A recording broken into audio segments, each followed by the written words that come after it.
નમસ્કાર મિત્રો, આપ સૌનું હાર્દિક સ્વાગત છે. મિત્રો, કહેવાય છે કે દુનિયામાં વિશ્વાસી લોકો તો ઘણા બધા હોય છે, પરંતુ ઘણી જગ્યાઓ પર આ વિશ્વાસીઓ પણ તમારા વિશ્વાસનું ખૂન કરી દે છે. એટલા માટે જ કે અવિશ્વાસીનો ક્યારેય વિશ્વાસ કરવો જોઈએ નહીં. જો કોઈ વ્યક્તિ વિશ્વાસુ છે તો તેની થોડા સમયે પરીક્ષા લેતા રહેવું જોઈએ. કેવી બાબતોમાં વિશ્વાસીનો વિશ્વાસ ના કરવો જોઈએ, આ વાતને આપણે આજની કહાનીના માધ્યમથી સમજીશું. આ કહાનીમાંથી તમને ખૂબ જ સરસ બોધ મળશે. આ કહાનીમાં જણાવવામાં આવેલી અગત્યની વાતો હંમેશા યાદ રાખજો. તમારા જીવનમાં ખૂબ જ કામ આવશે. કહાની શરૂ કરતાં પહેલાં તમને વિનંતી છે કે જો આ વિડીયોને અંત સુધી જોડાયેલા રહેજો અને વિડીયો પસંદ આવે તો લાઈક શેર જરૂર કરજો. અને હજુ સુધી તમે મારી ચેનલને સબસ્ક્રાઈબ ન કરી હોય તો અત્યારે જ સબસ્ક્રાઈબ કરી દેજો તથા કોમેન્ટ બોક્સમાં હર હર મહાદેવ જરૂરથી લખી દેજો, જેથી ભગવાન ભોલેનાથની કૃપા આપણા સૌ પર નિરંતર બની રહે. તો ચાલો આપણે કહાની શરૂ કરીએ. પ્રાચીન સમયની વાત છે. કોઈ એક રાજ્યમાં મહારાજ કનકસિંહ રાજ કરતા હતા. એક દિવસે રાજા ભ્રમણ કરતાં જંગલમાં પહોંચી ગયા. જંગલમાં ફરતા તેમની મુલાકાત એક સંન્યાસી સાથે થાય છે. એ સંન્યાસી એક પાખંડી હતો. રાજા સાધુ સંતો પર ખૂબ જ ભરોસો કરતા હતા. તે સાધુને જોઈને રાજાના મનમાં જિજ્ઞાસા ઉઠી. રાજાએ તે સંન્યાસીને પોતાનો પરિચય આપ્યો અને તેમને પૂછવા લાગ્યા કે હે સાધુ મહારાજ, તમે તો ખૂબ જ પહોંચેલા લાગો છો. મારી રાણી આ સમયે ગર્ભવતી છે અને હું જાણવા માંગુ છું કે તેના કુખેથી પુત્ર જન્મશે કે પુત્રી. સંન્યાસીએ કહ્યું કે હે રાજન, હું એ તો નથી જાણતો કે તમારી રાણીના કુખેથી પુત્ર જન્મશે કે પુત્રી, પરંતુ એટલું જરૂર કહીશ કે જો તમારી રાણીએ પુત્રીને જન્મ આપ્યો તો તમારો સર્વનાશ થઈ જશે. સંન્યાસીની આ વાત સાંભળીને રાજા ખૂબ જ ગભરાઈ ગયા. તેઓ વિચારવા લાગ્યા કે જો મારી રાણીએ પુત્રીને જન્મ આપ્યો તો હું ક્યાંયનોય નહીં રહું. આ વાતનો વિચાર કરીને રાજાને પુત્રીના નામથી જ નફરત થવા લાગી. તેણે પોતાની રાણીને આવીને આ વાત કહી કે હે રાણી, ભૂલથી પણ આપણા ઘરમાં પુત્રીનો જન્મ ન થવો જોઈએ. જો આપણા ઘરમાં પુત્રીનો જન્મ થશે તો હું તને મારી નાખીશ અને પુત્રીને પણ મારી નાખીશ. રાજાની આ વાત સાંભળીને રાણી ખૂબ જ ડરી ગઈ. તે જાણતી હતી કે રાજા ખૂબ જ જિદ્દી છે. જો પુત્રીનો જન્મ થયો તો તેને મરાવી જ નાખશે. હવે તો રાણી રોજ ભગવાનની પ્રાર્થના કરતી હતી કે હે પરમાત્મા, મને પુત્રી ન આપતા, નહીં તો આ રાજા તેને જીવતી નહીં છોડે. ભગવાનની કૃપાથી રાણીએ સૌથી પહેલાં એક પુત્રને જન્મ આપ્યો. આ જોઈને રાણી અને રાજા ખૂબ જ પ્રસન્ન થયા. રાજા તો એટલા બધા પ્રસન્ન થયો કે તેના ઘરે પુત્રીનો જન્મ ન થયો. પરંતુ રાણી એટલા માટે પ્રસન્ન થઈ કે જો પુત્રી જન્મ થયો હોત તો તેને કન્યા હત્યાનો દોષ લાગત. મિત્રો, થોડાક સમય બાદ રાણીએ ફરીથી ગર્ભ ધારણ કર્યો. બાળકનો જન્મ થવાનો સમય આવ્યો. તે સમયે રાજાને કોઈ જરૂરી કામથી બીજા રાજ્યમાં જવાનું થયું અને પાછા આવવામાં તેને ઘણા બધા દિવસો લાગવાના હતા. જતાં રાજા પોતાની રાણીને કહેતો ગયો કે જો તારા ગર્ભથી પુત્રીનો જન્મ થાય તો તેને મરાવી નાખજે. હું પુત્રીનું મોં જોવા પણ નથી માંગતો. આટલું કહીને રાજા તો ચાલ્યો ગયો અને તેને પોતાના રાજ્યમાં પાછા આવતા ઘણા મહિનાનો સમય લાગી ગયો. પરંતુ તે સમય દરમિયાન રાણીએ એક પુત્રીને જન્મ આપ્યો. જે વાતનો ડર હતો તે જ થયું. પુત્રીને જોઈને રાણી ગભરાઈ ગઈ. તે વિચાર કરવા લાગી કે રાજાના આદેશ અનુસાર પુત્રીની હત્યા કરવી પડશે. આ નિંદનીય કામ હું કેવી રીતે કરીશ? હું એક મા છું. મને જેટલો મારો પુત્ર પ્રિય છે એટલી જ પ્રિય મારી પુત્રી છે. હવે તો પુત્રીને જોઈને રાણી એકદમ રડવા લાગી અને કહેવા લાગી કે હે ભગવાન, હવે હું શું કરું? કન્યા હત્યાનું પાપ ખૂબ જ મોટું હોય છે. પૂત કપૂત હોઈ શકે, પરંતુ માતા કુમાતા નથી હોઈ શકતી. રાણી ખૂબ જ મોટા ધર્મ સંકટમાં ફસાઈ ગઈ હતી. રાણીને રડતા જોઈને તેની દાસી તેમને પૂછવા લાગી કે હે રાણીમાં, ઘરમાં પુત્રીનો જન્મ થવો એ તો ઘણી સૌભાગ્યની વાત છે, પરંતુ તમે તો રડી રહ્યા છો. તેનું શું કારણ છે? શું કોઈ અનહોની થઈ ગઈ છે? રાણી બોલી કે હે દાસી, હકીકતમાં જે ન થવાનું હતું તે જ થઈ ગયું. ત્યારબાદ રાણીએ દાસીને બધી જ વાત જણાવી કે આપણા મહારાજે આ કન્યાને મારવાનો આદેશ આપ્યો છે. હવે તો જ જણાવ કે હું આ નિર્દોષ દીકરીનો જીવ કઈ રીતે લઈ શકું? ત્યારે દાસીએ રાણીને કહ્યું કે હે રાણીમાં, તમે ચિંતા ન કરશો. તમે રાજાને કહેજો કે મેં પુત્રીને મરાવી નાખી છે. હું તમારી દીકરીને બધાની સામે મારવા માટે લઈ જાઉં છું, પરંતુ હું તેને મારીશ નહીં, પણ હું તેનો ઉછેર કરીશ. અને જો કોઈ મને પૂછશે તો હું તેને કહીશ કે આ પુત્રી મારી ભત્રીજી છે. આનાથી આ પુત્રીનો જીવ પણ બચી જશે અને રાજાની નજરથી દૂર પણ થઈ જશે. આ પુત્રીના પાલન પોષણને લઈને તમે નિશ્ચિંત રહો. હું તેને મારી દીકરીની જેમ જ સાચવીશ. આ વાત સાંભળીને રાણી ખૂબ જ ખુશ થઈ ગઈ. તે વિચારવા લાગી કે મારી પુત્રી ભલે મને જોવા ન મળે, પરંતુ કમસે કમ તે જીવિત તો રહેશે. ત્યારબાદ રાણીએ ઉદાસ મનથી થોડા આભૂષણ અને ઝવેરાત તે દાસીને પોતાની પુત્રીના પાલન પોષણ માટે આપ્યા. અને તે રાણીએ દાસીને કહ્યું કે હું તારું અહેસાન જિંદગીભર નહીં ભૂલું.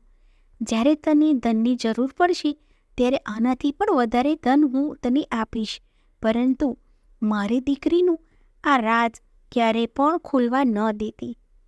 આટલું સમજાવ્યા બાદ રાણીએ પોતાની પુત્રીને દાસીને સોંપી દીધી અને ધીરે ધીરે સમગ્ર રાજ્ય અને મહેલમાં એ ખબર ફેલાવી દીધી કે દાસીએ તે પુત્રીને લઈને મારી નાખી અને તેને જમીનમાં દફનાવી દીધી છે. બીજી બાજુ એવું થયું કે તે પુત્રીને દાસી લઈ ગઈ અને ત્યારબાદ તેણે તે પુત્રીનું ખૂબ જ સારી રીતે પાલન પોષણ કર્યું. થોડા સમય બાદ જ્યારે રાજા પોતાના રાજ્યમાં પાછો આવ્યો ત્યારે રાજાને એ વાત જાણવા મળી કે તમારા ગયા બાદ રાણીએ એક પુત્રીને જન્મ આપ્યો હતો અને તે પુત્રીને તમારા આદેશ અનુસાર મારીને જમીનમાં દફનાવી દેવામાં આવી છે. આ વાત સાંભળીને રાજાને ખૂબ જ ખુશી થઈ ગઈ, પરંતુ બીજી બાજુ દાસી તે પુત્રીને પોતાની ભત્રીજી જણાવીને પાલન પોષણ કરવા લાગી અને તે પુત્રીને જ્યારે રાણીને જોવાની ઈચ્છા થતી ત્યારે તે દાસી તેને લઈને રાજમહેલમાં આવી જતી. તે પુત્રીને જોઈને રાણીની મમતા ઉભરાઈ જતી. રાણી ચોરી છુપીથી તે પુત્રીને વહાલ કરતી. કોઈ પૂછે તો તે દાસી તેની પોતાની ભાઈની પુત્રી છે એવું જણાવતી. તે પુત્રીને જોઈને રાણીને ખૂબ જ સાંત્વના મળતી. બીજી બાજુ રાણીના આદેશથી તે દાસીએ તેમની પુત્રીના પાલન પોષણમાં કોઈ પણ કમી નહોતી રાખી. હવે ધીમે ધીમે તે દીકરી મોટી થવા લાગી. ધીમે ધીમે તે યુવાન થવા લાગી. તેનું પાલન પોષણ રાજમહેલમાં નહીં, પરંતુ એક ગરીબ ઘરમાં થયું હતું. પરંતુ તે છતાં પણ તે એક સુંદર રાજકુમારીની જેમ દેખાતી હતી. જ્યારે તે દીકરી યુવાન થઈ ગઈ ત્યારે દાસીએ તેને રાજમહેલમાં લઈ જવાનું બંધ કરી દીધું. આખો દિવસ દાસીના ઘરમાં જ રહેતી હતી. એક દિવસની વાત છે, જ્યારે રાજા પોતાના નગરનું ભ્રમણ કરવા માટે નીકળ્યા હતા ત્યારે તેમની સવારી તે દાસીના ઘર આગળથી નીકળી. ત્યારે તે પુત્રી પોતાના ઘરની અગાસીમાં સ્નાન કર્યા બાદ પોતાના વાળને સૂકવી રહી હતી. સુંદર તો તે હતી જ, પરંતુ તે સમયે તે ખૂબ જ વધારે સુંદર દેખાઈ રહી હતી. હાથી પર બેઠેલા રાજાની અચાનક નજર તે પુત્રી પર પડી. તે દીકરીને જોઈને રાજાને વીજળી જેવો ઝટકો લાગ્યો, કેમ કે તે યુવાન હતી. રાજા તે દીકરીની સુંદરતા પર મોહિત થઈ ગયા. રાજાએ એ સમયે પોતાના મંત્રીને પૂછ્યું કે હે મંત્રી, રાજકુમારી જેવી દેખાવનારી આ કન્યા કોણ છે? મને તો તેના રૂપે ઘાયલ કરી દીધો છે. જલ્દીથી તેની તપાસ કરાવો. મંત્રીએ તપાસ કરાવીને બધી માહિતી રાજાને આપી. મહારાજ, આ કન્યા એક વૃદ્ધ મહિલાની ભત્રીજી છે. આખી રાત રાજાને ઊંઘ ના આવી. વારંવાર તે યુવાન દીકરીનો ચહેરો તેમની આંખોની સામે આવી જતો હતો. સવાર થતાં જ રાજાએ પોતાના મંત્રીને કહ્યું, તે કન્યા ખૂબ જ સુંદર છે. તેણે મારી રાતોની ઊંઘ હરામ કરી દીધી છે. તેનો મોહિત ચહેરો મને વારંવાર પરેશાન કરી રહ્યો છે. તેના વગર તો હું રહી જ નહીં શકું. એક કામ કરો કે તમે થોડાક લોકોને લઈને તે વૃદ્ધ મહિલાના ઘરે જાઓ અને તે કન્યા સાથે મારા વિવાહની વાત કરો. તે જ દિવસે રાજાના કહેવા પર તે મંત્રી થોડાક સૈનિકોને લઈને તે પુત્રીનો હાથ માંગવા તે વૃદ્ધ મહિલાના ઘરે જાય છે અને બધી જ વાત તે દાસીને જણાવે છે કે મહારાજ તમારી પુત્રી સાથે વિવાહ કરવા માંગે છે. તમારી પુત્રીને રાજા સાહેબ તેમની રાણી બનાવવા માંગે છે. મંત્રીના મુખથી આ શબ્દ સાંભળ્યા બાદ તે દાસીના એકદમ હોશ ઉડી ગયા. તે દાસી મનમાં ને મનમાં વિચારવા લાગી કે હે ભગવાન, આ કેવો અનર્થ થવા જઈ રહ્યો છે. હવે હું શું કરું? આ કન્યા તો તે જ રાજાની પુત્રી છે અને રાજા તે વાતને જાણતો જ નથી. તે જ સમયે વૃદ્ધ મહિલાએ મંત્રીને સ્પષ્ટ ઇનકાર કરીને કહી દીધું કે હું એક ગરીબ સ્ત્રી છું. મારી ભત્રીજી રાજા સાહેબને લાયક નથી. એટલા માટે ફરીવાર તમે મારી પુત્રીનો હાથ માંગવા મારા ઘેર આવતા નહીં. ત્યારે મંત્રીએ કહ્યું કે હે માં, તું કેવી મૂર્ખ સ્ત્રી છે. રાજાની સાથે પોતાની પુત્રીનો વિવાહ કરાવવાની ના પાડી રહી છે. તમારે તો પોતાની જાતને ભાગ્યશાળી માનવી જોઈએ કે રાજા તમારી પુત્રી સાથે સ્વયં વિવાહ કરવા ઈચ્છે છે. મંત્રીના વારંવાર કહેવા છતાં પણ તે વૃદ્ધ મહિલાએ પોતાની પુત્રીનો વિવાહ રાજા સાથે કરવા માટેની ના પાડી દીધી. હારી અને થાકીને મંત્રી પાછા ચાલ્યા ગયા અને રાજાને બધી જ વાત જણાવી કે તે વૃદ્ધ સ્ત્રી પોતાની પુત્રીનો તમારી સાથે વિવાહ કરવાની ના પાડી રહી છે. ફરી વખત રાજાએ બીજા સૈનિકોને વૃદ્ધ મહિલાના ઘરે મોકલ્યા અને તેમના દ્વારા હજારો પ્રકારની લાલચ આપવામાં આવી અને ડરાવીને ધમકાવવામાં આવ્યા, પરંતુ વૃદ્ધ મહિલા આ પ્રસ્તાવ માટે રાજી ન હતી. તે વૃદ્ધ મહિલાની જીદ જોઈને રાજા એકદમ ગુસ્સામાં આવી ગયો. રાજાએ તે સમયે આદેશ આપ્યો કે એ વૃદ્ધ મહિલાને પકડીને મારા દરબારમાં લાવવામાં આવે. રાજાનો આદેશ સાંભળીને સૈનિકો જલ્દીથી તે વૃદ્ધ મહિલાના ઘરે ગયા અને તેને પકડીને રાજાના દરબારમાં લઈ આવ્યા. તે વૃદ્ધ મહિલાને બંદી બનાવીને દરબારમાં લાવીને ખૂબ જ પીટાઈ કરવામાં આવી. સૈનિકોના મારને તે વૃદ્ધ મહિલા સહન ન કરી શકી. ચાબુકના મારથી દુઃખી થઈને દર્દથી પીડાઈને તે વૃદ્ધ મહિલા રાજાના પગમાં પડી ગઈ અને તેણે બધી જ હકીકત રાજાને જણાવી દીધી કે હે મહારાજ, આ દીકરી બીજું કોઈ નહીં પરંતુ તમારી સગી દીકરી છે. તમારી રાણીએ જ્યારે મને તે પુત્રીને મારવા માટે આપી ત્યારે મને તમારી દીકરીને મારવાનું યોગ્ય ન લાગ્યું. તેને મારવાને બદલે તમારી પુત્રીને મેં મારા ઘરમાં જ રાખી અને મારા ભાઈની પુત્રી બતાવીને તેનું પાલન પોષણ કરવું યોગ્ય સમજ્યું. મેં જ તમારી પુત્રીનું પાલન પોષણ કરીને આટલી મોટી કરી છે. જો તમે જ તમારી પુત્રી સાથે લગ્ન કરશો તો આ ખૂબ જ મોટું પાપ કહેવાશે. દાસીની વાત સાંભળીને રાજા આશ્ચર્યચકિત રહી ગયો. માથું પકડીને તે રાજા વિચારવા લાગ્યો કે હે ભગવાન, હું કેટલું મોટું પાપ કરવા જઈ રહ્યો હતો. તે મને આટલા મોટા પાપમાં પડવાથી બચાવી લીધો. હવે તો રાજાને વધારે ગુસ્સો આવવા લાગ્યો. તેને તરત જ પોતાના પુત્રને આદેશ આપ્યો કે દીકરા, તું તારી બહેનને જંગલમાં લઈ જઈ અને તેનું માથું વાઢી નાખજે અને ત્યાં જ તેને દફનાવી દે છે અને પ્રમાણ માટે તેની બંને આંખો કાઢીને મને બતાવજે. રાજાને એક દીકરો હતો. તે દીકરો દીકરી કરતાં મોટો હતો. હવે તે પણ યુવાન થઈ ગયો હતો. પોતાના પિતાની આ વાત સાંભળીને તે રાજકુમાર એકદમ પરેશાન થઈ ગયો અને તે વિચારવા લાગ્યો કે પિતાજીએ મને ખૂબ જ મોટા પાપનું કામ સોંપ્યું છે. આટલા વર્ષો બાદ તો મને મારી બહેન મળી અને હું કેવી રીતે તેને પોતાના હાથોથી મારી નાખું. ભગવાન મને ક્યારેય ક્ષમા નહીં કરે. હે ભગવાન, આ પાપ તમે મારા હાથોથી ન કરાવો. હવે તો રાજકુમાર આ વાતનો વિચાર કરીને ખૂબ જ દુઃખી થઈ ગયો હતો અને તે મનમાં વિચારવા લાગ્યો કે હું કેવી રીતે મારા હાથોથી મારી બહેનની હત્યા કરી શકું.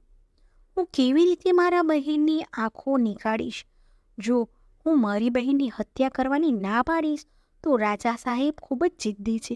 તે મારાથી નહીં તો બીજા કોઈના હાથોથી પણ મારી બહેનની હત્યા કરાવી નાખશે.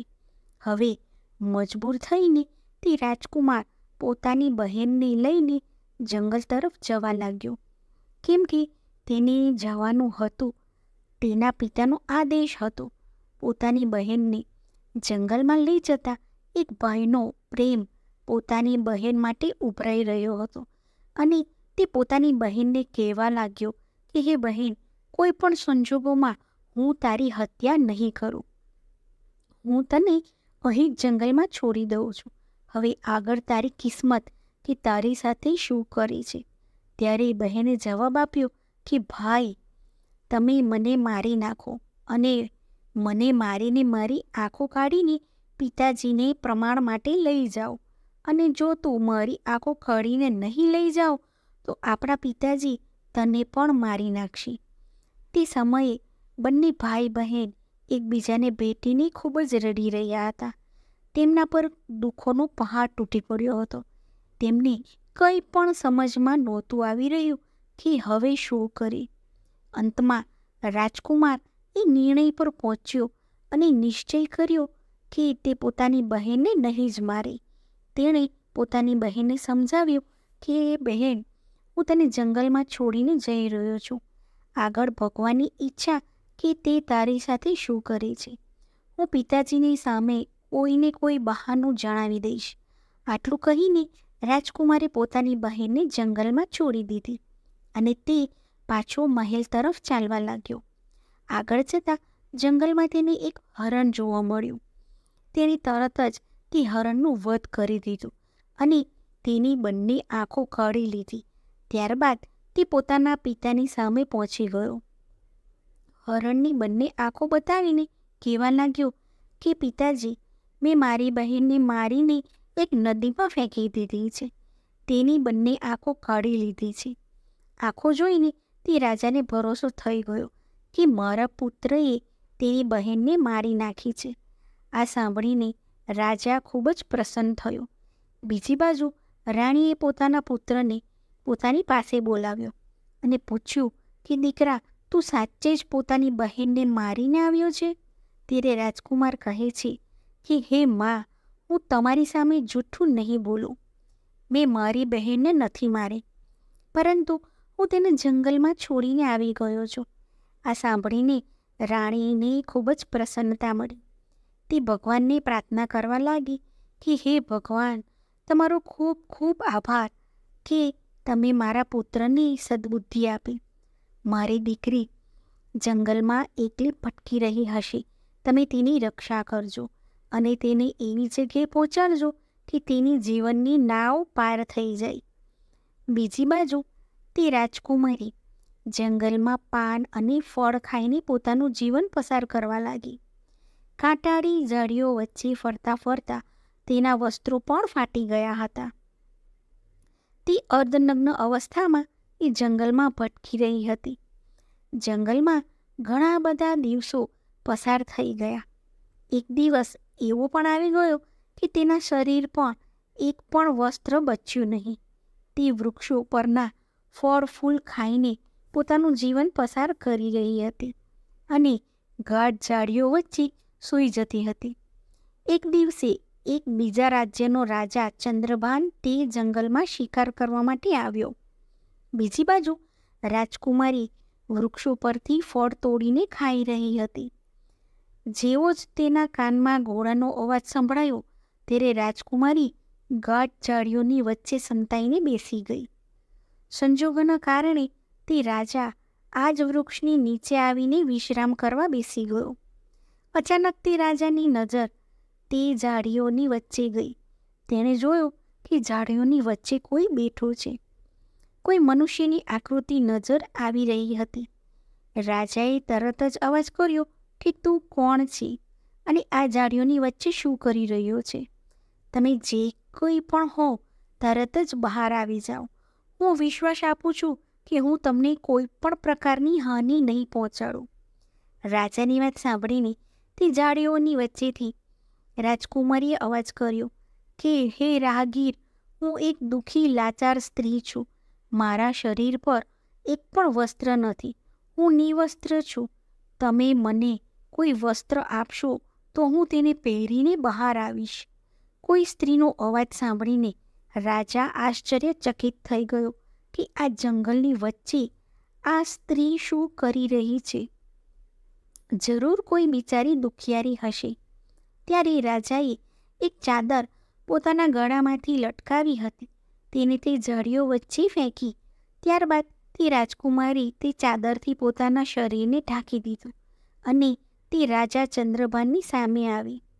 બીજી બાજુ રાજાએ તે સ્ત્રીની સુંદરતાને જોઈને તો તેને જોતો જ રહી ગયો. તે વિચારવા લાગ્યો કે વાહ, આટલી સુંદર સ્ત્રી તો મેં મારી જિંદગીમાં ક્યારેય નથી જોઈ. કોણ તેને જંગલમાં છોડી દીધી? આ તો મારી રાણી બનવાને યોગ્ય છે. ત્યારે રાજાએ પોતાના વિશે રાજકુમારીને જણાવ્યું અને કહ્યું કે હે સુંદરી, તું જે કંઈ પણ હોય તેનાથી મને કશો જ મતલબ નથી. હવે હું તને મારી રાણી બનાવવા માંગુ છું. રાજાની વાત સાંભળ્યા બાદ તે રાજકુમારી પણ રાજાની પત્ની બનવા માટે રાજી થઈ ગઈ. કહેવાય છે કે ડૂબતા માણસને એક તણખલાનો સહારો જ કાફી છે અને અહીં તો રાજકુમાર હતો જે તેની પોતાની પત્ની બનાવવા માંગતો હતો. રાજા તે રાજકુમારીને પોતાના ઘોડા પર બેસાડીને પોતાના રાજ્યમાં લઈ આવ્યો અને સૌપ્રથમ પોતાના પિતા સમાન એક વૃદ્ધ મંત્રીના ઘરે પહોંચ્યો. તે રાજકુમારીને તેના ઘરે મૂકી આવ્યો અને તેને કહ્યું કે હે કાકા, તમે એવું સમજજો કે આ તમારી જ દીકરી છે અને તેની સાથે હું વિવાહ કરીશ. જો હું આમ જ તેને પોતાના મહેલમાં લઈ જઈશ તો લોકો વિચારશે કે રાજા કોઈ કુંવારી કન્યાને ભગાવીને લઈ આવ્યો છો. તેનાથી મારી માન અને પ્રતિષ્ઠા પર ઠેસ પહોંચશે. હું તેની સાથે વિધિપૂર્વક લગ્ન કરીને મારા મહેલમાં લઈ જવા માંગુ છું. ત્યાં સુધી આ સ્ત્રી તમારા ઘેર તમારી દીકરી બનીને રહેશે અને આવતીકાલે હું ઘણા લોકો સાથે તમારા ઘરે આ સ્ત્રીનો હાથ માંગવા માટે આવીશ અને તેની સાથે વિવાહ કરીને મારા ઘરે લઈ જઈશ. ત્યારે વૃદ્ધ મંત્રીએ જવાબ આપ્યો કે મહારાજ, આ તમારી અમાનત છે અને હવે તે મારી પુત્રી પણ છે. જ્યારે તમારું મન કરે ત્યારે તમે તેની સાથે વિવાહ કરીને લઈ જજો. ત્યાં સુધી હું તેને ખૂબ જ સારી રીતે ખ્યાલ રાખીશ. બીજા દિવસે રાજાનો સેનાપતિ અને તેનો મંત્રી તે વૃદ્ધ મંત્રીના ઘરે પહોંચ્યા અને પોતાના રાજા માટે તે રાજકુમારીનો હાથ માંગ્યો અને ત્યારબાદ 1-2 દિવસમાં તે રાજા સાથે તે રાજકુમારીના સગાઈ અને વિવાહ પણ થઈ ગયા. વિવાહ કર્યા બાદ તે રાજકુમારી રાજા ચંદ્રભાનની પત્ની બનીને મહેલમાં રહેવા લાગી. હવે તે બંને ખૂબ જ પ્રસન્ન હતા. રાજા સુંદર રાણીને પામીને ખુશ હતો અને રાજકુમારી ઘર અને પતિને પામીને ખુશ હતી. રાજા ચંદ્રભાનને લગ્ન બાદ પણ પોતાની પત્નીનો પરિચય પૂછ્યો નહીં. આ રીતે તે બંને એકસાથે રહેતા રહેતા 2 વર્ષ જેટલો સમય વીતી ગયો. ધીરે ધીરે એ સમય પણ આવી ગયો કે જ્યાં રાણીએ એક પુત્રને જન્મ આપ્યો. હવે તો રાજા ચંદ્રભાન વધારે ખુશ થઈ ગયો. એક દિવસે રાજાએ પોતાની રાણીને પૂછ્યું કે હે પ્રિયે, હવે આપણે બંને એક પુત્રના માતા પિતા બની ગયા છીએ. આપણો સંબંધ અતૂટ થઈ ગયો છે. હવે તમે મને તમારા કુળ, ખાનદાન અને તમારા અતીત વિશે જણાવો. ત્યારે રાજકુમારીએ તેની બધી વાતને ટાળી દીધી. આ રીતે ઘણા બધા વર્ષો વીતી ગયા. થોડા સમય બાદ રાણીએ ફરીથી એક પુત્રને જન્મ આપ્યો. ત્યારે રાજાએ ફરીથી પોતાની રાણી સમક્ષ તે વાતને મૂકી. રાજકુમારી પોતાના ભૂતકાળની વાતો તેમને નહોતી જણાવવા માંગતી, પરંતુ રાજાએ પોતાની રાણીનો અતીત જાણવા માટેની ખૂબ જ ઈચ્છા જણાવી. રાણી પણ જાણતી હતી કે રાજા સાહેબ તેમને ખૂબ જ પ્રેમ કરતા હતા. ત્યારે તે રાજકુમારીએ રાજાના કહેવા પર પોતાના જીવનની બધી જ વાતો જણાવી દીધી. ત્યારે રાજાએ રાજકુમારીના મુખથી આ દુઃખભરી વાતો સાંભળી ત્યારે તેની આંખોમાં પણ આંસુ આવી ગયા. રાજા રાણીના પિતાને ધિક્કારવા લાગ્યો. ત્યારબાદ તે રાણીને કહેવા લાગ્યો કે હે રાણી, હું તમને તમારા પિતાજી પાસે મળવા લઈ જાઉં, તો શું તમે મારી સાથે આવશો? તે રાજકુમારીએ પોતાના પિતાને મળવા માટેની ના પાડી દીધી. રાજાએ ખૂબ જ આગ્રહ કર્યો કે તારે એક વખત પોતાના પિતાને જરૂર મળવું જોઈએ. રાજાના વારંવાર કહેવા પર તે રાણી પોતાના પિતાને મળવા રાજી થઈ ગઈ. બીજા દિવસે રાજા કનકસિંહના રાજ્યમાં જવા માટે નક્કી કર્યું. રથને શણગારવામાં આવ્યો. જવા માટેની બધી જ તૈયારીઓ થઈ ગઈ. રાજાની પાસે એક જરૂરી કામ આવી ગયું.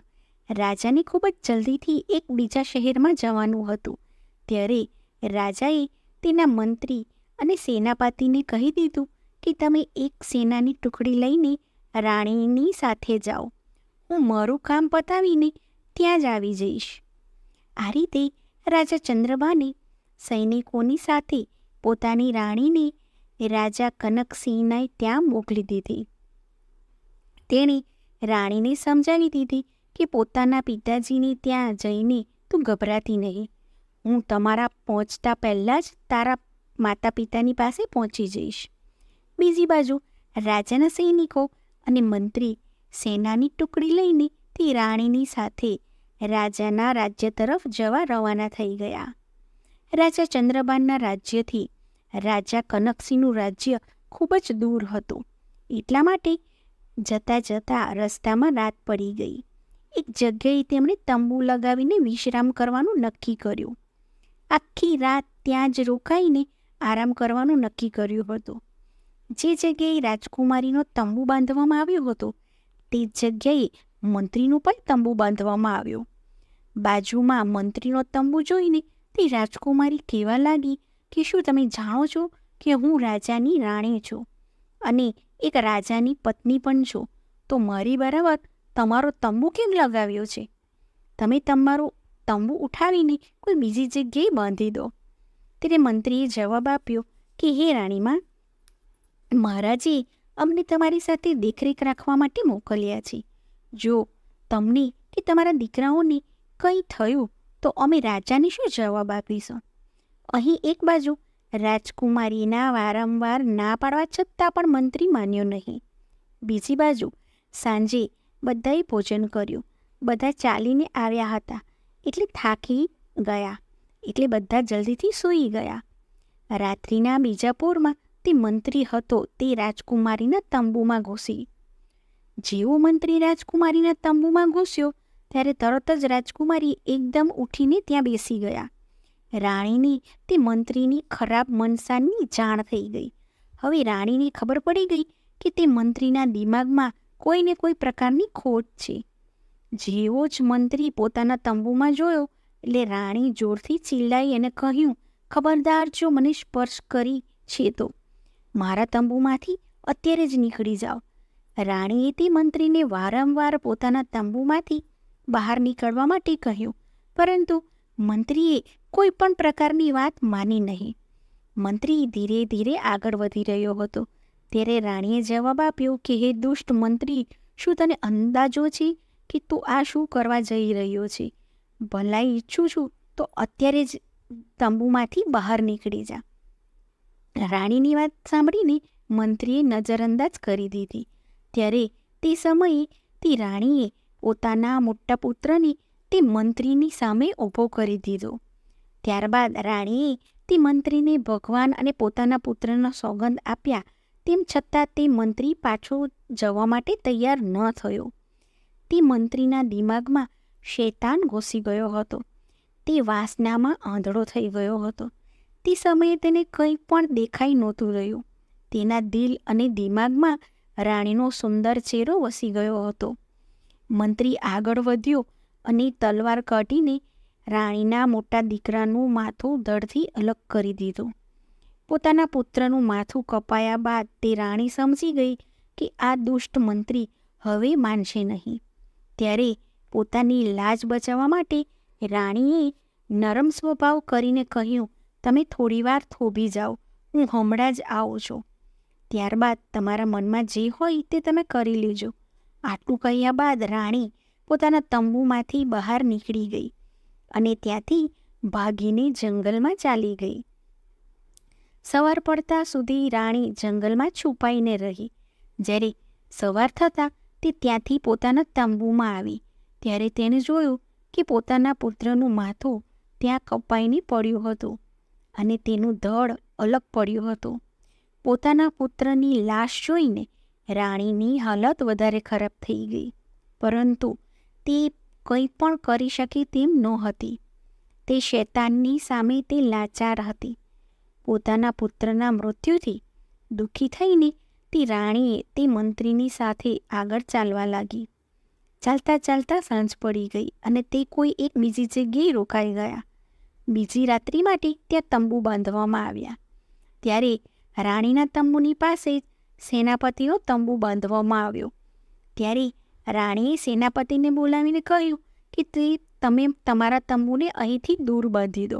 ત્યારે સેનાપતિએ જવાબ આપ્યો કે હે રાણીમાં, મારી જવાબદારી છે કે હું તમારી રક્ષા કરું. રાણીના વારંવાર ના પાડવા છતાં પણ એ સેનાપતિએ પોતાનો તંબુ ત્યાંથી હટાવ્યો નહીં. હવે રાજકુમારીને બધું જ સમજાઈ રહ્યું હતું. આ વાતનો વિચાર કરીને ચિંતામાં રહીને તે રાણી આખી રાત ઊંઘ્યા નહીં. જ્યારે અડધી રાત થાય છે ત્યારે તે સેનાપતિના દિમાગમાં વાસનાનો શૈતાન જાગી ઉઠ્યો. તે સેનાપતિ અડધી રાત્રે રાણીના તંબુમાં ઘૂસી ગયો. ત્યારે રાણીએ સેનાપતિને પણ લલકારીને કહ્યું કે હે સેનાપતિ, શું તું જાણતો નથી કે હું કોણ છું?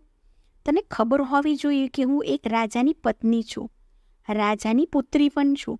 આ બધું જાણવા છતાં પણ તું મારા તંબુમાં ઘૂસી આવ્યો છે. તું અત્યારે જ મારા તંબુમાંથી બહાર નીકળી જા. તે દુષ્ટ સેનાપતિ ક્યાં માનવાનો હતો? તેના હૃદયમાં તો કામવાસના ઉત્પન્ન થઈ ગઈ હતી. તે કામવાસનામાં ચક્કરમાં આંધળો થઈ ગયો હતો. એટલા માટે રાણીના વારંવાર જણાવ્યા છતાં પણ તે સેનાપતિ રાણીની એક પણ વાત માની નહીં. ત્યારે તે રાણી તરફ આગળ વધવા લાગ્યો. તે રાણીએ પોતાના નાના પુત્રને સેનાપતિની સામે ઊભો કરી દીધો અને સોગંદ આપીને કહ્યું કે તને મારા પુત્રની સોગંદ છે, જો તે મારા પર ખરાબ નજર નાખી તો. રાણીની આ વાત સાંભળીને તે સેનાપતિએ પોતાના મ્યાનમાંથી તલવાર કાઢી અને તેના નાના પુત્રના માથાને ધડથી અલગ કરી દીધો. આ રીતે રાણીના બીજા પુત્રનું પણ માથું કપાઈ ગયું. ત્યારે તે સમયે રાણીએ કહ્યું કે હે સેનાપતિ, તમે થોડીવાર માટે થોભી જાઓ, હું હમણાં જ આવું છું. ત્યારબાદ તમારી જે ઈચ્છા હોય તે તમે મારી સાથે કરી લેજો. ત્યારબાદ રાણી ત્યાંથી ભાગી ગઈ અને તે જંગલમાં પહોંચી ગઈ. આગળ જઈને એક ઊંડી નદી તેને જોવા મળી. હવે રાણીએ મનમાં દ્રઢ નિશ્ચય કરી લીધો કે હવે મારા સંતાન નથી રહ્યા, મારા પુત્ર નથી રહ્યા, તો એવામાં હું જીવીને શું કરી?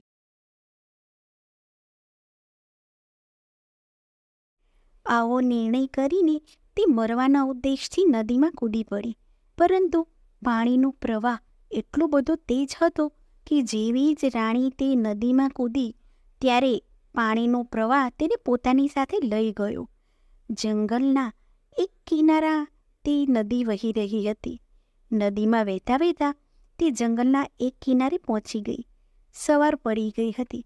તે કિનારે બે સંન્યાસી મહાત્મા પોતાના ગુરુના વસ્ત્ર ધોવા માટે આવ્યા હતા. તે સમયે તે સંન્યાસી મહાત્માએ જોયું કે કોઈ સ્ત્રી નદીમાં વહીને પોતાની તરફ આવી રહી છે. ત્યારે તે બંને સંન્યાસીઓએ તે રાણીને પકડીને બહાર કાઢી. હવે તે રાણીના પગ નીચેથી જમીન સરકી ગઈ. રાણી મનમાં વિચારવા લાગી કે હવે તેને તે મંત્રી અને સેનાપતિમાંથી જેમ તેમ કરીને છુટકારો તો મળી ગયો, અને હવે આ બંને સંન્યાસીઓએ મને ઘેરી લીધી છે. જેવા જ તે બંને સંન્યાસીઓએ રાણીને પકડી ત્યાં સુધી બીજા 4 સંન્યાસી મહાત્મા ત્યાં આવી પહોંચ્યા. હવે તો તે રાણી વધારે ગભરાઈ ગઈ અને તે વિચારવા લાગી કે હવે તો હું અહીં વધારે મુસીબતમાં ફસાઈ ગઈ છું. હવે શું થશે? રાણી એટલી બધી સુંદર હતી કે તેને જે કોઈ પણ જોતું તે પાગલ થઈ જતું. હવે તે મહાત્માઓ એકબીજા સાથે લડવા લાગ્યા, એકબીજા સાથે ધક્કામુક્કી કરવા લાગ્યા. એકબીજાને ધક્કો મારતા તે કહેવા લાગ્યા કે આ રાણી તો મારી છે. આખરે અંતમાં સંત મહાત્માઓએ એ વાત પર સંમતિ આપી. એવું કરી કે આપણા 6 વચ્ચે કોઈ પણ નિર્ણય નહીં આવે. આપણે આપણા ગુરુજી પાસે રાણીને લઈને જઈએ, એ જ આપણો યોગ્ય નિર્ણય કરશે. પોતાના ગુરુ પાસે તે રાણીને લઈ ગયા અને પોતાની ઈચ્છાને વ્યક્ત કરી. પોતાના શિષ્યોને એક સ્ત્રી સાથે એકબીજા માટે ઝઘડતા જોઈને ગુરુ સમજાવવા લાગ્યા. તે સંન્યાસીઓના જે ગુરુ હતા તે ખૂબ જ વિદ્વાન હતા અને તપસ્વી સંત હતા. ગુરુજીએ તે સ્ત્રીને જોઈને કહી દીધું કે આ સ્ત્રી કોઈ રાજઘરાનાની છે. ત્યારબાદ તેમણે પોતાના શિષ્યોને સમજાવ્યું કે હે શિષ્યો, તમે 6 ભાઈઓ છો અને તમારી કોઈ પણ બહેન નથી, તો તમે એક કામ કરો, આ સ્ત્રીને પોતાની બહેનના સ્વરૂપમાં સ્વીકાર કરો. જો તે તમારી બહેન બનીને આશ્રમમાં રહેશે તો એક દિવસ તમારી જિંદગી બદલાઈ જશે. આ પ્રકારે પોતાના ગુરુના સમજાવ્યા બાદ આ વાત તેમના સમજમાં આવી ગઈ. ત્યારે તેમણે તે રાણીને પોતાની બહેન બનાવી દીધી. તે સાધુ એ રાણીના પિતા રાજા કનકસિંહના રાજ્યમાં જ રહેતા હતા. હવે તે રાજકુમારીને ખબર પડી ગઈ હતી કે તે પોતાના પિતાના રાજ્યમાં પ્રવેશ કરી ગઈ છે. જેના રાજા તેના પિતા છે. રાણી તે મહાત્માઓના આશ્રમમાં રહેવા લાગી. તે 6 મહાત્મા તેમને પોતાની બહેનની જેમ રાખતા હતા. બીજી બાજુ રાજા ચંદ્રભાન પોતાના મંત્રી અને સેનાપતિ અને સેનાને આવીને મળ્યો. ત્યારે તેણે ત્યાં પોતાની પત્ની અને પુત્રોને જોયા નહીં. ત્યાં આવીને રાજાએ સેનાપતિ અને મંત્રીને પોતાની પત્ની અને પુત્રો વિશે પૂછ્યું. ત્યારે મંત્રી અને સેનાપતિ એક જ સૂરમાં કહેવા લાગ્યા કે હે મહારાજ, અમને ક્ષમા કરો. તમારી રાણી નહોતી પણ એક ડાકણ હતી. તમારા બંને પુત્રોને મારી નાખ્યા બાદ તે રાણી અહીંથી ભાગી ગઈ. તેમણે એવી રીતે આ વાત જણાવી કે રાજા ચંદ્રભાનને તેમની વાત પર વિશ્વાસ આવી ગયો અને તેણે વિચાર કર્યો કે કોઈ એક વ્યક્તિ જૂઠું કહે તો એકલો, પણ આ તો 2 વ્યક્તિ એકી સાથે કઈ રીતે જૂઠું કહે. ત્યારે રાજા ચંદ્રભાનને આદેશ આપ્યો કે હવે આપણે તે રાણીના પિતા પાસે જરૂર જઈશું અને જલ્દીથી આપણે ત્યાં પહોંચી જઈએ. બીજી બાજુ રાજા ચંદ્રભાન તેના સેનાપતિ અને મંત્રીની સાથે રાજા કનકસિંહ પાસે પહોંચી જાય છે. રાજકુમારીએ પોતાના 6 સંન્યાસી ભાઈઓને કહ્યું, તમે બધા રાજાની પાસે જાઓ અને રાજાને કહેજો કે અમારી બહેન તમારા દરબારમાં એક કથા સંભળાવવા માંગે છે. જો રાજા સાહેબ તમે કથા સંભળાવવા માંગતા તો અમે તેને તમારા દરબારમાં બોલાવી લઈએ. બીજી બાજુ તે રાજકુમારીને ખબર હતી કે તેમના પિતાને કથા સાંભળવી ખૂબ જ ગમતી હતી. હવે તે 6 યોગી ભિક્ષા માંગવાના બહાને તે રાજાના દરબારમાં પહોંચી ગયા. તેમણે રાજકુમારી દ્વારા કહેલી વાત રાજા સમક્ષ રજૂ કરી.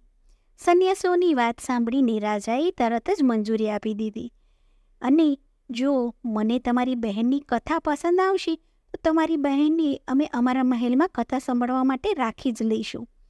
બીજા દિવસે તે 6 યોગી પોતાની બહેનને લઈને રાજ દરબારમાં પહોંચ્યા. તે સમયે તે રાજકુમારી એક સંન્યાસીના વેશમાં હતી, એટલા માટે કોઈ તેને ઓળખી ન શક્યું. જ્યારે તે રાજકુમારીએ દરબારમાં કથા સંભળાવી ત્યારે બધા લોકો ખૂબ જ ધ્યાનથી સાંભળવા લાગ્યા. રાજાને તે રાજકુમારીની કથા ખૂબ જ પસંદ આવી અને ત્યારબાદ રાજાએ તેને મોટું ઇનામ આપ્યું. તે યોગીઓને ઇનામ આપીને પાછા મોકલી દીધા પરંતુ તે રાજકુમારીને કથા સંભળાવવા માટે પોતાના મહેલમાં રાખી દીધી. રસ્તામાં અડધે પહોંચ્યા બાદ તે 6 સંન્યાસી રાજ દરબારમાં પાછા આવ્યા અને રાજાને કહેવા લાગ્યા કે હે રાજા, અમે તમને વિનંતી કરીએ છીએ કે તમે અમારી બહેનને અમારી પાસે પાછી મોકલી દો. જ્યારે પણ તમને કથા સાંભળવાની ઈચ્છા થશે ત્યારે અમે તેને તમારી પાસે લઈ આવીશું, કેમ કે તે બાળપણથી જ અમારી સાથે મોટી થઈ છે. તે રાજસી સુખથી દૂર રહી છે. જંગલમાં રહીને તેણે પોતાનું જીવન પસાર કર્યું છે. અહીં તેને એકલું લાગશે. રાજાએ તે સંન્યાસીઓની વાતને સમજી અને તે રાજકુમારીને તેમની સાથે મોકલી દીધી. હવે તે દરરોજ પોતાના ભાઈઓની સાથે રાજાના દરબારમાં કથા સંભળાવવા માટે આવતી હતી. દરરોજ કથા સંભળાવ્યા બાદ રાજા તે લોકોને ઇનામ આપતા પોતાના સંન્યાસી ભાઈઓ પાસે તે પાછી આવી જતી. હવે ધીરે ધીરે તે સંન્યાસીઓના દિવસો બદલાઈ ગયા. પહેલાં તેઓ ઘરે ઘરે ભિક્ષા માંગતા હતા. હવે તેમને દરરોજ રાજા પાસેથી ઇનામમાં એટલું બધું ધન પ્રાપ્ત થયું કે તેમને કોઈની પાસે ભિક્ષા માંગવાની જરૂર નહોતી. બીજા દિવસે રાત્રે તે રાજકુમારી રાજ દરબારમાં રાજાને કથા સંભળાવવા માટે આવી ત્યારે તેણે પોતાના પતિ, મંત્રી અને સેનાપતિને ત્યાં બેઠેલા જોયા. જ્યારે રાજકુમારીએ વિચાર્યું કે આજે તો અહીં બધા જ ઉપસ્થિત છે, ત્યારે કથા સંભળાવવામાં ખૂબ જ વધારે આનંદ આવશે. ત્યારબાદ રાજકુમારી પડદા પાછળ આવીને પોતાની જગ્યાએ બેસી ગઈ અને પોતાના પિતાને કહેવા લાગી કે હે રાજા સાહેબ, આજે હું તમારા માટે એક ખૂબ જ દર્દભરી કહાની અને કથા લઈને આવી છું. કથા શરૂ કરતાં પહેલાં જો કોઈ વ્યક્તિને જરૂરી કામ હોય તો અત્યારે જ બહાર જઈને પતાવી આવે. જો કથા શરૂ કર્યા બાદ ચાલુ કથાએ કોઈ વ્યક્તિ બહાર જશે તો હું મારી કથા તરત જ બંધ કરી દઈશ. ત્યારે રાજાએ જવાબ આપ્યો કે દીકરી, તું સંભળાવ. તું જેવું કહીશ એવું જ અમે કરીશું. કથા દરમિયાન કોઈ પણ વ્યક્તિ દરબારમાંથી ઉઠીને નહીં જાય. હવે દરબારમાં બધા જ દરબારી તે કથા સાંભળવા માટે બેસી ગયા. ત્યાં તેનો પતિ અને વિશ્વાસઘાતી મંત્રી અને સેનાપતિ પણ હતા. હવે રાજકુમારીએ દરબારમાં પોતાની કથા શરૂ કરી દીધી અને કહેવા લાગી કે હે સભાના લોકો, આ કથાને ધ્યાનથી સાંભળજો. રાજકુમારી કહેવા લાગી કે કોઈ એક દેશમાં એક રાજા રહેતો હતો જે ખૂબ જ ક્રૂર અને જાલિમ હતો. તે રાજાને પોતાની પુત્રીથી ખૂબ જ નફરત હતી. જ્યારે તેના ઘરે એક પુત્રીને જન્મ લીધો ત્યારે તેણે તેના પુત્રને તેની પુત્રીને મારવા માટે જંગલમાં મોકલી દીધો. રાજાએ પોતાના પુત્રને આદેશ આપ્યો કે તેની પુત્રીને મારીને તેની આંખો કાઢીને લઈ આવજે અને તેની આંખો કાઢીને મને બતાવજે. હવે રાજા તેની કહાની સાંભળીને વિચારવા લાગ્યો કે આ તો મારી જ કહાની છે. ખુશ થઈને રાજા કનકસિંહે તે સંન્યાસીઓની તરફ પોતાની મોતીની માળા ફેંકીને કહ્યું, આ કહાનીને અંત સુધી જરૂર સાંભળવામાં આવે. હવે તો રાજાની આંખોમાં આંસુ ભરાઈ આવ્યા, કેમ કે રાજા કનકસિંહને પોતાના કરેલા કર્મ પર ખૂબ જ પછતાવો થઈ રહ્યો હતો. ત્યારબાદ રાજકુમારી આગળ કહેવા લાગી કે હે મહારાજ, જ્યારે તેનો ભાઈ તેને મારવા માટે જંગલમાં લઈ ગયો ત્યારે તે ભાઈએ પોતાની બહેન રાજકુમારીને મારી નહીં અને જંગલમાં પોતાની બહેનને એકલી છોડીને રાજમહેલમાં પાછો આવી ગયો. હવે આ જાણીને રાજા થોડો પ્રસન્ન થયો. ત્યારે તે રાજા વિચારવા લાગ્યો કે કદાચ એવું બની શકે કે આજે પણ મારી પુત્રી જીવિત હોય. હવે તે રાજકુમારી કહાનીને આગળ વધારતા કહે છે કે જ્યારે તેનો ભાઈ તેની બહેનને જંગલમાં છોડીને આવ્યો ત્યારે તે બહેન જંગલમાં ભૂખ અને તરસથી આમ તેમ ભટકવા લાગી.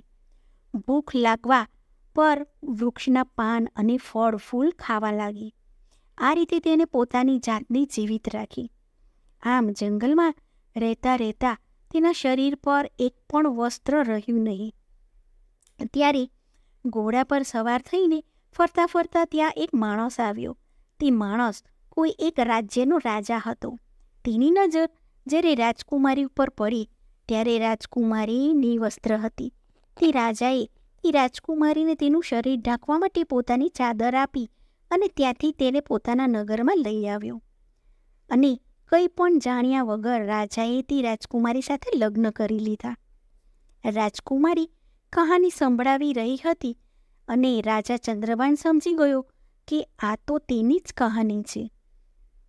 ત્યારબાદ તેણે ખુશ થઈને એક મોતીની માળા સંન્યાસીઓની તરફ ફેંકી અને કહ્યું કે આ કહાનીને ચાલુ રાખવામાં આવે અને આ કહાનીને અંત સુધી જરૂર સાંભળવામાં આવે. ત્યારબાદ આગળ તે રાજકુમારી કહેવા લાગી. હવે તે રાજકુમારી એક રાજાની રાણી બની ગઈ હતી. રાજાની રાણી બન્યા બાદ તેની કુખેથી 2 દીકરાઓનો જન્મ થયો. એક દિવસે તેના પતિએ તેની પત્નીને તેના જીવનની બધી જ ભૂતકાળની ઘટનાઓ પૂછી કે તું કોણ છે અને જંગલમાં તું નિવસ્ત્ર કેમ ભટકી રહી હતી. ત્યારે તે રાણીએ પોતાના પિતાની કરતૂત તેના પતિને જણાવી. આ સાંભળીને તેનો પતિ ખૂબ જ દુઃખી થયો. તેના પતિ દિલનો ખૂબ જ સારો માણસ હતો. એ જાણીને કે તેની રાણીનો પિતા એક રાજા છે, તે રાજાએ બીજે દિવસે તેની રાણીને પોતાના પિતાને મળવા માટેની તૈયારી કરી. પરંતુ તેણે એક ભૂલ કરી દીધી કે તેણે પોતાની પત્ની અને પુત્રોની રક્ષા માટે પોતે સ્વયં ન જઈને તેના મંત્રી અને સેનાપતિને તેની સાથે મોકલી દીધા. અને તે તેની સૌથી મોટી ભૂલ હતી. કેમ કે કહેવાય છે કે ભલે કોઈ કેટલો પણ સવો કેમ ન હોય, પોતાની યુવાન સ્ત્રી, યુવાન બહેન અને યુવાન દીકરીને બીજા કોઈ વ્યક્તિ પર ભરોસો કરીને તેની સાથે મોકલવી ન જોઈએ અને તેની સાથે એકલી ના છોડવી જોઈએ. ભલે તે કેટલો પણ વફાદાર અને વિશ્વાસપાત્ર હોય, પરંતુ જેની વાસના દિમાગ પર હાવી થઈ જાય છે ત્યારે બધી જ વફાદારી અને વિશ્વાસ જતો રહે છે. રાજકુમારી આ બાજુ રાજાના દરબારમાં પોતાની કહાની સંભળાવી રહી છે. રાજા અને રાજા ચંદ્રભાન તેની કહાનીને ખૂબ જ ધ્યાનથી સાંભળી રહ્યા હતા. બીજી બાજુ તે રાજાએ પોતાની પત્ની અને પુત્રોને તે સેનાપતિ અને મંત્રી સાથે મોકલી દીધા. સફર ખૂબ જ લાંબો હતો. ચાલતા ચાલતા જ્યારે સૂર્યાસ્ત થયો ત્યારે તેમણે ત્યાં જ રોકાઈ જવાનો નિર્ણય કર્યો. મંત્રીએ પોતાનો તંબુ તે રાણીના તંબુની પાસે જ બનાવ્યો. રાણીએ તેનો ખૂબ જ વિરોધ કર્યો, પરંતુ તે માન્યો નહીં. ત્યારે રાત્રિના સમયે તે મંત્રીએ રાણી સાથે દુષ્કર્મ કરવાની કોશિશ કરી. રાજકુમારીના વારંવાર નિવેદન કરવા છતાં પણ તે દુષ્ટ મંત્રી માન્યો નહીં. તે મંત્રીએ રાજાના પુત્રની હત્યા કરી દીધી. જ્યારે મંત્રીએ તેના પુત્રની હત્યા કરી દીધી ત્યારે રાણીએ પોતાની ઇજ્જત બચાવવા માટે ત્યાંથી જંગલમાં ભાગી ગઈ. આખી રાત તેણે જંગલમાં વિતાવીને જેમ તેમ કરીને પોતાના પતિવ્રતા ધર્મને બચાવ્યો. જ્યારે બીજા દિવસે સવારે રાણી પોતાના તંબુમાં પાછી આવી ત્યારે તેને પોતાના પુત્રની લાશ પણ જોવા મળી નહીં. જેમ જેમ કહાની આગળ વધી રહી હતી ત્યારે બીજી બાજુ મંત્રીના હોશ ઉડી રહ્યા હતા. હવે તો ધીરે ધીરે તે મંત્રી કોઈને કોઈ બહાનું બનાવીને રાજાના દરબારમાંથી બહાર જવાનું વિચારી રહ્યો હતો. ત્યારે રાજાએ તરત જ તેને ગુસ્સો કરીને બેસાડી દીધો. રાણી આગળ કહાની સંભળાવે છે. જ્યારે તેઓ મુસાફરીમાં આગળ વધવા લાગ્યા અને રાત્રિ પડી ત્યારે બીજી જગ્યાએ તેની વિશ્રામ માટે તંબુ બાંધ્યો. ત્યારે રાણીના તંબુની બાજુમાં સેનાપતિએ તંબુ બાંધ્યો અને વિરોધ કરવા છતાં પણ તેણે હટાવ્યો નહીં. અડધી રાત્રે તે સેનાપતિ દુષ્કર્મ કરવાના ઈરાદાથી રાણીના તંબુમાં ઘૂસી ગયો. રાણીએ પહેલાં તો તેને ખૂબ જ સમજાવ્યો કે અહીંથી ચાલ્યો જાય, પરંતુ દુષ્ટ સેનાપતિ ત્યાંથી જવા નહોતો માંગતો. રાણીએ તેના નાના પુત્રની સોગંદ આપી. આ કહાની સાંભળતા જ સેનાપતિ પણ ગભરાવા લાગ્યો અને તે વિચારવા લાગ્યો, આ તો મારો ભેદ પણ ખુલી રહ્યો છે. તે પણ ઊભો થઈને ભાગવા માટે જઈ રહ્યો હતો. ત્યારે રાજાએ ગુસ્સો કરીને તેને પણ ત્યાં બેસાડી દીધો. રાજા ચંદ્રભાને તે મંત્રી અને સેનાપતિને કહ્યું, કેમ ભાઈ, સચ્ચાઈ તમારાથી સંભળાઈ નથી રહી કે શું?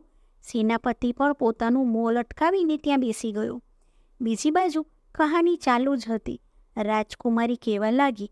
ત્યારબાદ સેનાપતિએ પણ તે રાણીના નાના દીકરાની હત્યા કરી દીધી.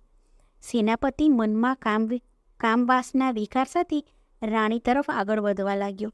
ત્યારે તે સમયે કોઈને કોઈ રીતે રાણી પોતાનો જીવ બચાવીને ત્યાંથી ભાગીને જંગલમાં જતી રહી. ત્યાંથી તે એક નદીમાં કૂદી પડી. ત્યારે તેની કિસ્મતે ત્યાં પણ તેનો સાથ આપ્યો નહીં. તે બિચારી જીવતી બચી ગઈ. તે નદીમાં વહેતા વહેતા જંગલના એક કિનારે પહોંચી ગઈ અને ત્યાં 6 સંન્યાસીઓના હાથમાં તે આવી ગઈ. ત્યારે તે સંન્યાસીઓએ પણ તે રાજકુમારીને પોતાની પત્ની બનાવવા ઈચ્છા વ્યક્ત કરી. પરંતુ તેના મહાન બુદ્ધિમાન ગુરુજીએ તે સંન્યાસીઓથી આ પાપ થતાં બચાવી લીધું અને ગુરુજીના વારંવાર સમજાવ્યા બાદ એ સંન્યાસીઓએ તે રાજકુમારીને પોતાની બહેન તરીકે સ્વીકારી લીધી. ત્યારે તે ભાઈ બહેન તે નગરના રાજાના રાજદરબારમાં દરરોજ કથા સાંભળવા માટે આવવા લાગ્યા. મિત્રો, આટલી કહાની સંભળાવ્યા બાદ તે રાજકુમારી પોતાનો ઘૂંઘટ હટાવીને તે રાજાની સામે આવી ગઈ. પોતાની પુત્રીને જોઈને રાજા ઓળખી ગયા. બીજી બાજુ પોતાની પત્નીને જોઈને રાજા ચંદ્રભાનની આંખો ભરાઈ આવી. પોતાની પત્નીની સામે જોઈને રાજા ચંદ્રભાન ખૂબ જ પ્રસન્ન થયો, પરંતુ પોતાના પુત્રોના મૃત્યુનું દુઃખ તેને ખાઈ રહ્યું હતું. રાજા ચંદ્રભાન રાજા કનકસિંહ પાસે આજ્ઞા માંગવા લાગ્યો કે હે મહારાજ, મારો મંત્રી અને સેનાપતિ મારા શત્રુ છે, તેમને હું સ્વયં દંડ આપવા માંગુ છું. અને તે જ રીતે રાજા ચંદ્રભાનને તે દુષ્ટ મંત્રી અને સેનાપતિના મસ્તક દળથી અલગ કરાવી દીધા. પાપીઓને તેમના કર્મોનો દંડ મળી ગયો હતો. બીજી બાજુ રાજા કનકસિંહ પોતાની પુત્રીને ભેટી પડ્યા અને વારંવાર પોતાના કરેલા કર્મો માટે ક્ષમા માંગવા લાગ્યા. પુત્રીએ પોતાના પિતાને માફ કરી દીધા. આ રીતે રાજકુમારી પોતાના પતિ અને પોતાના પિતાના ઘરે મહેલમાં થોડા દિવસ માટે રોકાઈ ગઈ. ત્યારબાદ રાજા કનકસિંહ ખૂબ જ આનંદથી પોતાની પુત્રીને વિદાય આપી. રાજા ચંદ્રભાન પોતાની પત્નીને લઈને પોતાના નગરમાં પાછો આવી ગયો અને ખૂબ જ આનંદથી જીવવા લાગ્યો. થોડા સમય બાદ રાણીએ બીજા 2 પુત્રોને જન્મ આપ્યો. હવે તેમની ખોવાઈ ગયેલી ખુશી પાછી આવી ગઈ. મિત્રો, ભગવાન જેના પણ પક્ષમાં હોય તેનો કોઈ પણ વ્યક્તિ વાળ વાંકો કરી શકતો નથી. ભલે ને કોઈ કેટલો પણ પ્રયત્ન કરી લે, કોઈ તેને મારી શકતો નથી. મૃત્યુ, જીવન મરણ આ વિધાતાના હાથમાં હોય છે. માણસના હાથમાં કંઈ પણ હોતું નથી. તો મિત્રો, આજની કહાની તમને કેવી લાગી તે કોમેન્ટ કરીને જરૂર જણાવજો. અને વિડીયો પસંદ આવ્યો હોય તો લાઈક અને શેર જરૂરથી કરજો. તથા ચેનલ પર નવા આવ્યા હોય તો ચેનલને સબસ્ક્રાઈબ જરૂરથી કરજો. ફરી મળીશું એક નવા વિડીયો સાથે. આપ સૌને મારા જય શ્રી કૃષ્ણ.